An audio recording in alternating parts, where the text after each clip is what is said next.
तुम्हालाही तेच तीच दोडक्याची भाजी खाऊन कंटाळा आलेले असेल तर असं भरलेली दोडके करून बघा.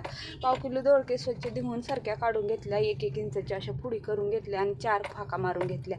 त्यानंतर लगेचच कढईमध्ये लसूण, शेंगाचं बी, तीळ, खोबरं आणि धने चांगलं भाजून घेतलं. त्यानंतर मिक्सरच्या भांड्यामध्ये काढून घेतलं. कोथिंबीर घालून चांगलं वाटण तयार करून घेतलं. लगेचच कढईमध्ये 2 चमचे तेल घातलं. तेल गरम झाल्यानंतर जिरे मोहरी घालून घेतली आणि वाटलेलं वाटण घालायचं. चांगलं तेल सुटेपर्यंत परतवून घ्यायचं. त्यानंतर 1 चमचा हळदी पावडर, 1 चमचा धने पावडर, 1 चमचा काळं तिखट आणि 1 चमचा लाल तिखट घालून चांगलं परतवून घ्यायचं. थोडंसं ताट झाकून वाफवून घ्यायचं. थोडंसं पाणी घालायचं म्हणजे ना मसाले जळू नये त्याच्यासाठी.